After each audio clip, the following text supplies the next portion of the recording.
주신 은혜와 축복이 여러분 가운데 풍성하게 임하기를 간절히 축원합니다.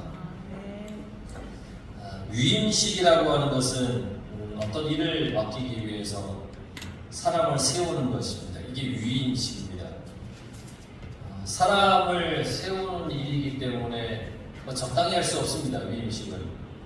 그래서 위임식은 매우 엄숙하게 진행이 됩니다. 보세요. 어떤 단체에서 회장을 선출을 하고 그 회장을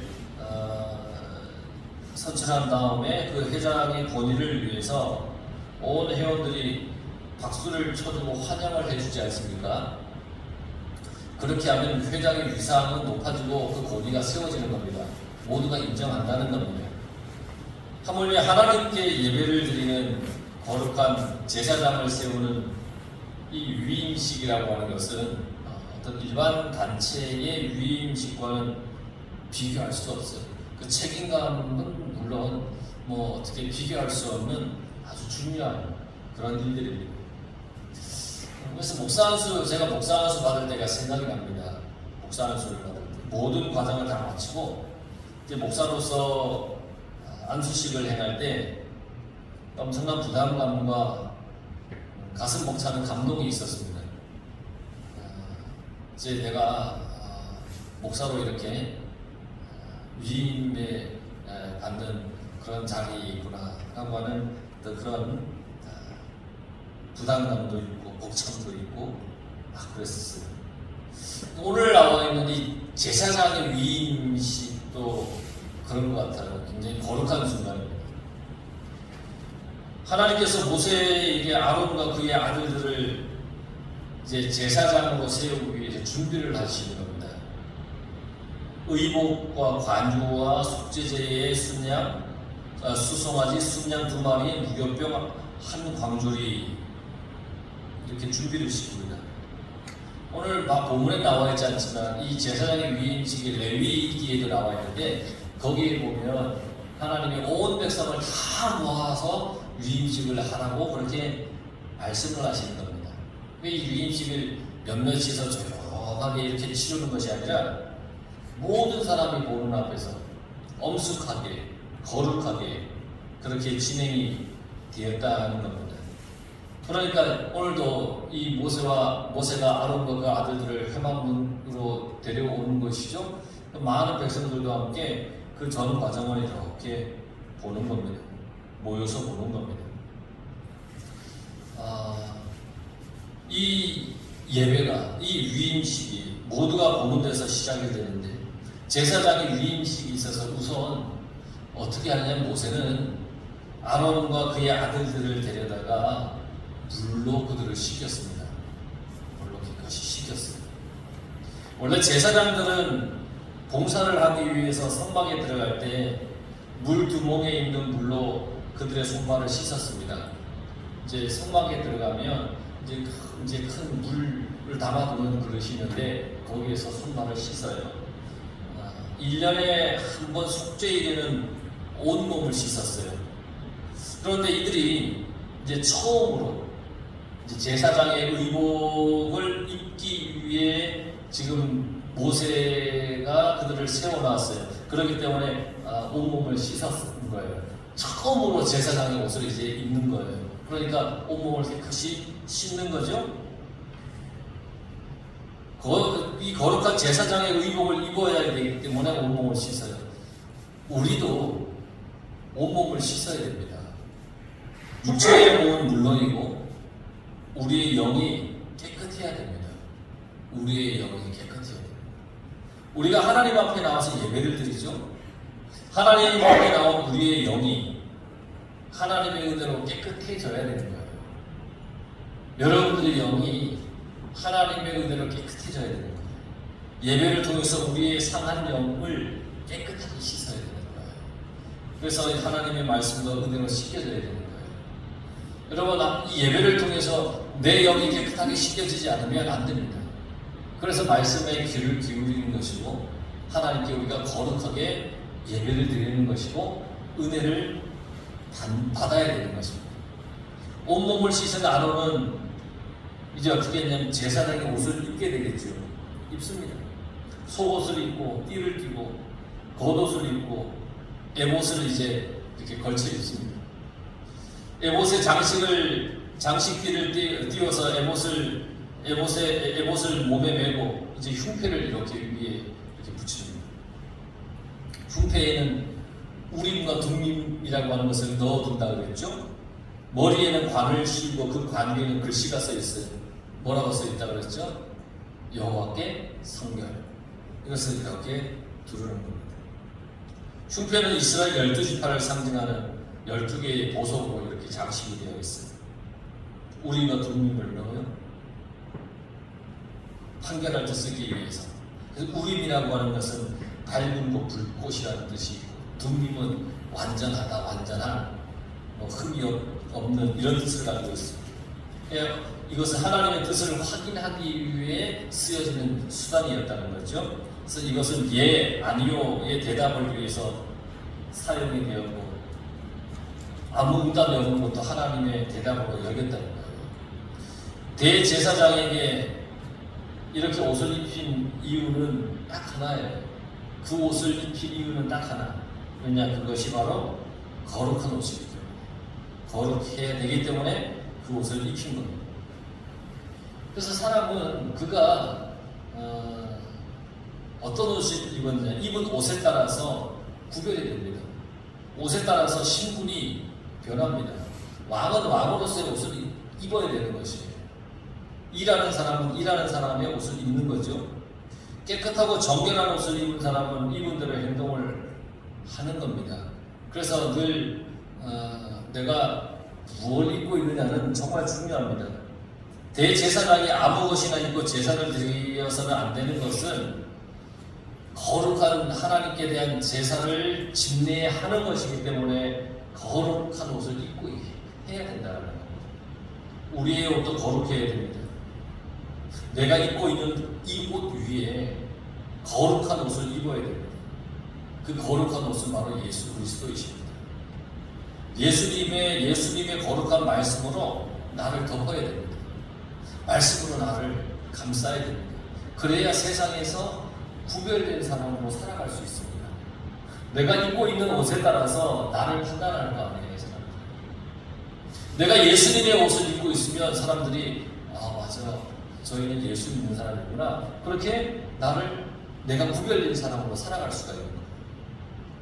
내가 죄를 지으려고 하는 마음이 들 때 예수님으로 덧입고 있으면 그걸 이길 수 있어요.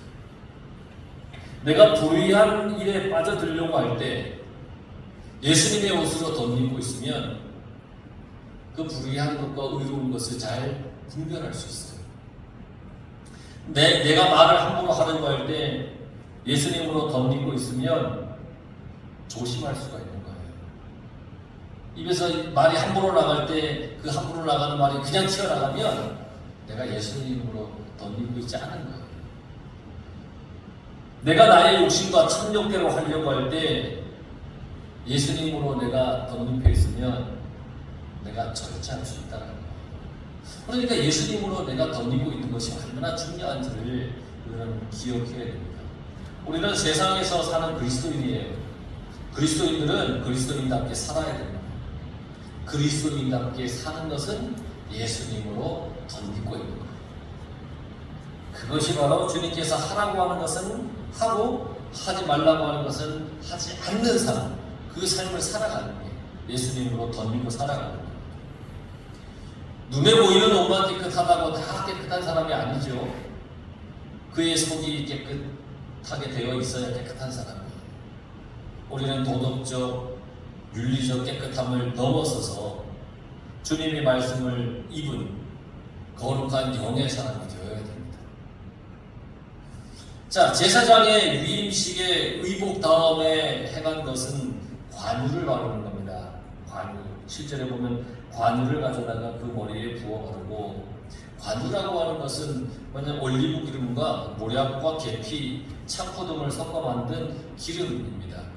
굉장히 질 좋은 기름입니다. 특별할 때만 사용합니다. 근데 이 기름을 바른 그 물건이나 사람은 모두 거룩하게 구별이 되었습니다. 그래서 관유를 바르는 것은 다 거룩하게 구별시키기 위해서입니다. 그래서 모세는 관유를 가져다가 제단을 향하여 7번 뿌렸어요. 7번을 뿌렸다는 7번의 의미는 숫자 7의 완전함을 의미하는 거예요. 제단의 모든 기구에 발랐어요. 거룩하게 하려고 다 발랐어요. 그 후에 아론의 머리에 붓고 그에게 이렇게 관유를 발랐어요. 이 또한 아론을 거룩하게 하기 위해서인 겁니다. 왜 아론만 특별히 거룩하게 하도록 관유를 부었을까? 하나님 앞에 나가는 대제사장은 거룩해야 되기 때문입니다. 대제사장이 지성소에 들어가서 하나님께 제사를 드리는데 거룩하지 않으면 안 됩니다. 옷으로만 끝이 아니라 관으로 몸을 바르는 겁니다. 거룩하게. 죄가 있는 상태로 하나님 앞에 나가면 죽임을 당하지 않습니다. 그래서 대제사장인 아론에게 관유를 부어서 거룩하게 만들어서 지성소에 들어가게 하는 겁니다.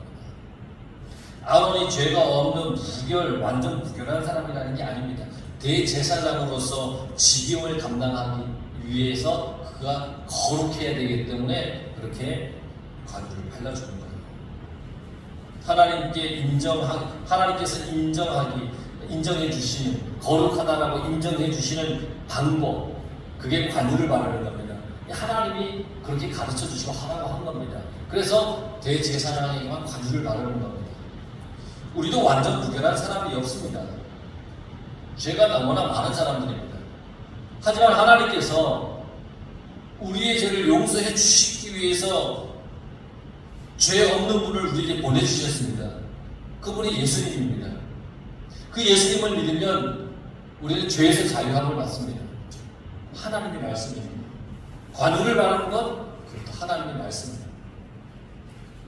구약에서는 대제사장이 지성소에서 하나님 앞에 백성의 죄가 용서받기를 구했습니다. 하나님, 이 백성들의 죄를 용서해 주십시오. 신약에서는 예수님께서 우리 죄를 위해 돌아가셨습니다. 그래서 우리가 하나님과의 이 관계를 바르게 맺으며 살아갈 수 있습니다. 그리고 직접 내가 하나님 앞에 나와서 거룩한 예배를 드릴 수 있는 겁니다.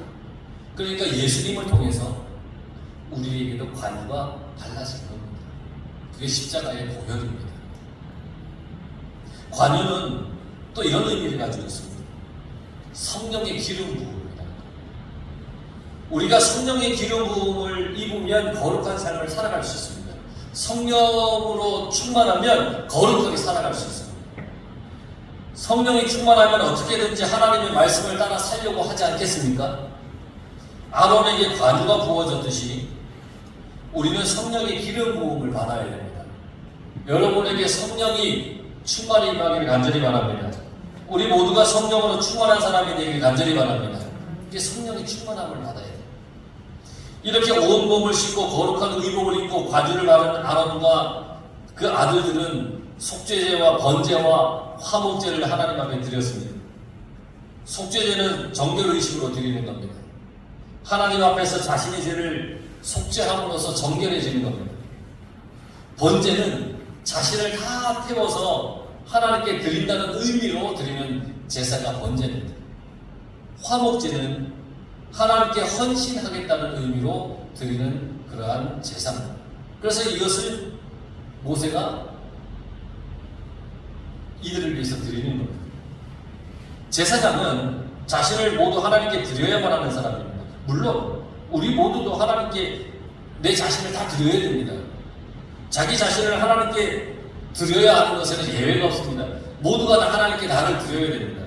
그런데 특히 제사장은 더더욱 자신의 모든 것을 하나님께 드려야 되는 겁니다. 자기의 소유가 있다면 그것에 정신이 팔려서 하나님께 집중할 수가 없는 겁니다. 내 것이 있고 내 소유가 있다면 그것에 정신이 팔리는 겁니다. 그래서 제사장 족속인 레위 지파는 기업으로 땅이 없습니다. 받을 땅이 없습니다. 오직 하나님의 일을 하고 그리고 나서 하나님께서 주시는 것으로 살아야 한다는 겁니다. 만약에 이 가나안에 들어가서 레위 지파에게 땅이 주어지면 그 땅을 지키고 경작하느라 정신이 없어서 하나님의 일을 제대로 하지 못할 것 아니겠습니까? 오늘날은 만인 제사장이라고 하는 만인 제사장서를 이야기하는 거예요. 나 자신이 거룩한 제사장이라고 여겨서 살고 있는 겁니다. 여러분 한 사람 한 사람이 다 제사장인 거예요. 그러니까 우리는 하나님 앞에 나를 온전히 다 드린다는 그런 삶을 살아야 되는 겁니다. 하나님 앞에 나를 다 드릴 때 하나님께서 내게 공급해 주시는 것을 내가 얻을 수 있는 겁니다. 하나님께서 공급해 주시는 것보다 더 좋은 것이 어디 있겠습니까? 나를 비워내지 않으면 주님이 들어올 수 못합니다. 나로 가득 차 있는데 어디 빈 곳이 없는데 어떻게 들어옵니까? 필요에 따라 때에 따라 우리에게 있어야 할 것을 주시는 하나님을 의지하며 살아가시길 바랍니다. 위임식을 위해서 드린 이 순양에게 이제 아론과 그의 아들들이 안수를 합니다. 자기들의 죄를 그 짐승에게 전가합니다. 그렇게 해서 거룩해지게 됩니다. 그 순양을 모세가 잡습니다. 모세가 합니다. 아직 아론이 제사를 집례하지 못합니다. 제사를 집례하기 위해서 지금 위임식을 하는 겁니다. 그래서 모세가 그 순양을 잡습니다. 잡은 순양의 피를 가져다가 아론에게 뿌립니다. 오른쪽 귓뿌리에다 뿌립니다. 오른쪽 엄지손가락에다 뿌립니다. 오른쪽 엄지발가락에다 이렇게 뿌립니다. 이 귓뿌리에 뿌리는 이유가 뭐냐? 오직 하나님의 음성만 듣기 위해, 말씀만 듣기 위해 뿌리는 겁니다. 제사장은 오직 하나님의 말씀으로만 판단하고 결정해야 되는 겁니다. 예배도 자기 마음대로 드리는 것이 아닙니다. 하나님께서 정하신 대로 드리는 겁니다. 내 하고 싶은 대로 하는 것이 아닙니다. 그러기 위해서 하나님의 음성을 잘 들어야 됩니다. 우리도 하나님의 음성 말씀을 잘 들어야 됩니다. 세상에는 수많은 소리가 있죠. 얼마나 많은 소리가 있습니까? 그런데 그 소리를 쫓아가서는 안 되는 겁니다. 세상의 소리는 우리를 막 현혹시킵니다. 우리를 하나님으로부터 멀어지게 합니다. 세상의 소리가. 이런 세상에서 우리가 승리하며 살아가는 방법은 하나님 말씀대로 사는 겁니다. 그럼 하나님 말씀대로 살기 위해서는 하나님의 말씀을 잘 들어야 됩니다. 손가락과 발가락에 피를 뿌리는 이유가 있습니다. 그것은 하나님의 뜻, 말씀대로 행하겠다는 겁니다. 내 손이, 내 발이 그러겠다는 겁니다. 우리가 교회에서 하나님의 말씀을 듣고 그 다음 어떻게 해야 되겠습니까? 그 말씀대로 행하며 살아가야 되지 않겠습니까? 행함이 없는 믿음은 죽은 믿음이라고 얘기를 했습니다. 행함이 있어야 되는 겁니다. 하나님의 말씀은 우리의 감정만 건드리는 것이 아닙니다. 그냥 내가 막 마음에 감동만 받아서 끝나는 것이 아닙니다. 이 감정과 동시에 행동도 있어야 되고 행함이 있어야 되는 겁니다. 모세가 관우와 제단 위에 피를 가져다가 아론과 그의 옷과 그의 아들들과 그의 아들들의 옷에 뿌렸습니다. 귓뿌리에도 뿌리고 엄지손가락, 엄지발가락에도 뿌린 다음에 아론과 그의 아들들의 옷에도 뿌렸습니다. 마찬가지입니다. 옷을 거룩하게 하기 위해서입니다. 그리고 제사 후 회막문에서 그 고기를 삶아서 위임식 광주리 안에 떡과 함께 먹어놓고 그 남은 것은 다 불살라버렸습니다. 이 모든 것이 하나님의 명령입니다. 그런데 이 위임식이 어느 정도 기간 동안 했느냐? 7일 동안 했다는 겁니다. 7일 동안 제사장의 위임식이 계속되었습니다. 이게 얼마나 제사장의 직임이 중요한지 온 백성이 모르는 곳에서 7일 동안 행하였다는 겁니다. 우리의 삶도 하나님께서 주시는 거룩한 제사장의 삶입니다. 주님께서 우리를 위해 십자가에 달려 돌아가시고 우리에게 은혜를 베풀어 주신 겁니다. 하나님의 자녀가 되어 살아가는 거룩한 삶을 우리가 그래서 살아갈 수 있는 겁니다. 우리의 삶을 세상 사람들이 다 보지 않겠습니까? 그러니 다 우리가 거룩하게 살아가야 됩니다. 우리는 모두 하나님 앞에서 거룩한 사람이 되어야 됩니다. 그렇게 될 때 우리는 더 평안하게 감사하며 기쁘게 살아갈 수가 있습니다. 오직 하나님 안에서 말씀대로 여러분 살아가시기 바랍니다. 그래서 하나님 주시는 큰 은혜가 여러분 삶 속에 넘치고 거룩함이 날마다 넘치고 행함이 있는 복된 그런 믿음의 삶을 모두가 살아갈 수 있길 간절히 축원합니다. 아멘.